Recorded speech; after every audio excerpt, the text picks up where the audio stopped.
বনের ভেতর একটা বিশাল গাছ, তার ছায়ায় দুপুরবেলা ঘুমোচ্ছে এক রাজসিক বাঘ, নাম ভীরু।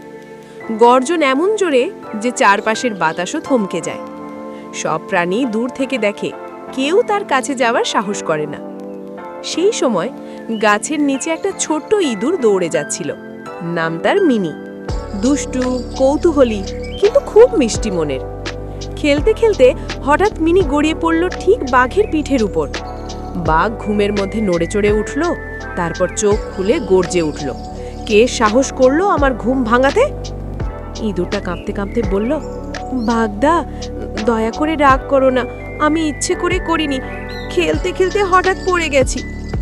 বাঘ প্রথমে রেগে গিয়েছিল, কিন্তু ইঁদুরটার কাঁপা গলাটা শুনে তার রাগ হঠাৎ উপে গেল।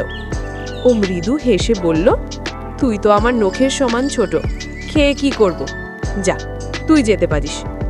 ইঁদুরটা হাঁপ ছেড়ে বাঁচল। যাওয়ার আগে চুপি চুপি বলল, বাঘদা, আজ তুমি আমায় বাঁচালে, একদিন হয়তো আমি তোমায় বাঁচাবো। বাঘ হেসে বলল, তুই আমায়? সেটা বোধহয় স্বপ্নেই সম্ভব। আর হেসে চোখ বুঝল। দিন কেটে গেল। একদিন সকালে ভীরু জলাশয়ে পানি খেতে যাচ্ছিল। হঠাৎ তার পায়ে কিছু জড়িয়ে গেল। শিকারীর জাল! সে গর্জন করতে লাগলো, নাড়াচাড়া করলো, কিন্তু জালটা আরো শক্ত হয়ে গেল। চারপাশে কেউ নেই সাহায্য করতে।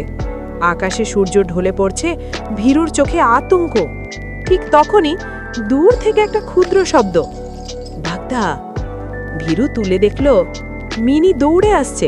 ছোট্ট দাঁতে জালটা কামড়াতে লাগলো। একটু একটু করে দড়িগুলো ছিঁড়ে যাচ্ছে, আর মিনি থামছে না।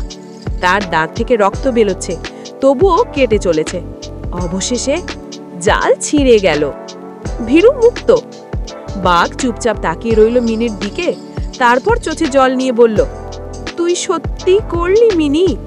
আমি ভাবিনি এমন ছোট্ট কেউ এমন বড় কাজ করতে পারে।